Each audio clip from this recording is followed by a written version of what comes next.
The Bible's an important book, but it's really long. Yeah, it's a collection of many books written over a long period of time, but altogether they tell one unified story. So, what's the story of the Bible? Well, it begins by introducing us to a beautiful mind, the author of all reality, a being called God. And he has the power to take the dark chaos of the uncreated world and bring about order and beauty and a garden full of life. And to crown this accomplishment, God appoints these creatures called humanity, Or in Hebrew, Adam. and they're made as God's image. Which means that they're commissioned to rule this beautiful world on God's behalf by harnessing all of its potential and creating even more beauty and order. This is a story about humans using their power to do meaningful, life-giving work. But the question is, how? Yeah, humanity now faces a choice that's represented by a fruit tree. So humans could partner with God and find freedom by trusting in his knowledge of good and evil.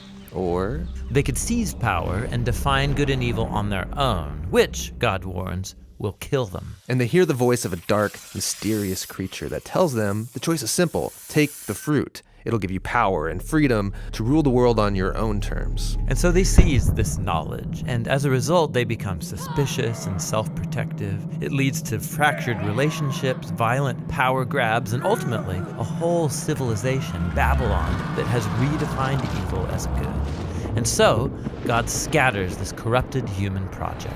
And here the story of the Bible takes an important turn.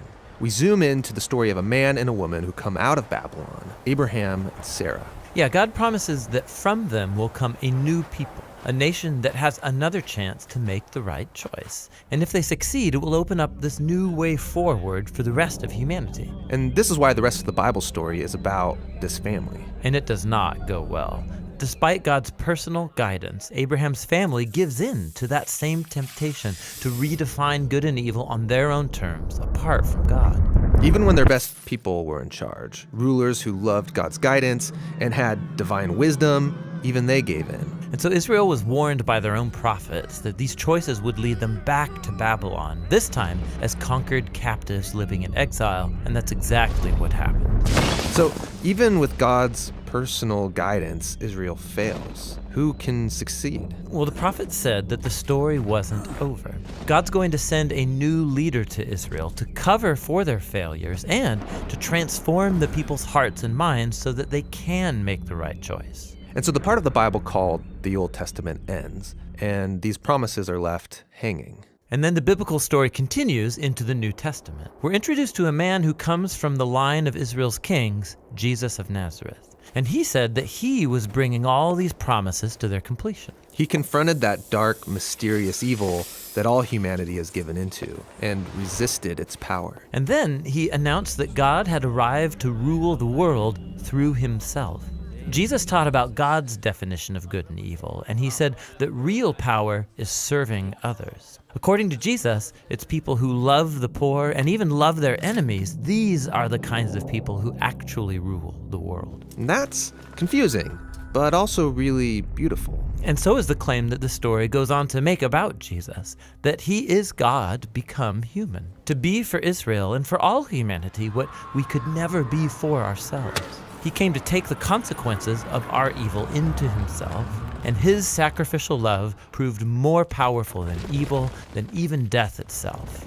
So now humanity's presented with a new choice. Represented by a new tree. Stick with the old way of being human, or venture into this new way. And in the story, those who choose the way of Jesus find themselves energized by God's own power. People who know that they are loved and forgiven by God can become people who love and forgive others in return.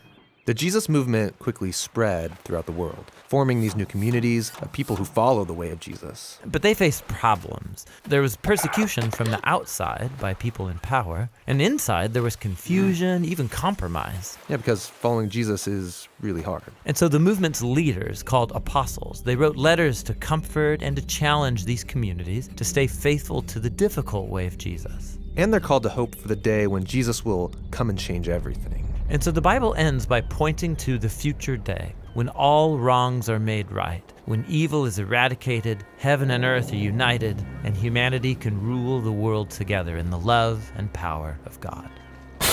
Okay, so that's the story of the Bible.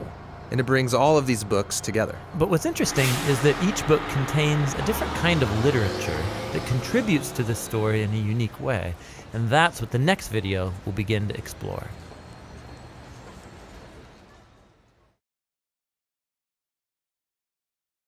Hey everybody, thanks for watching this Bible Project video. This is part 2 of our How to Read the Bible series. We've got a lot more of these videos coming and a lot more videos. You can see it all on thebibleproject.com. We're a crowd-funded project, so you can support us on our website so we can make more videos and also download free resources there. Thanks. Thanks.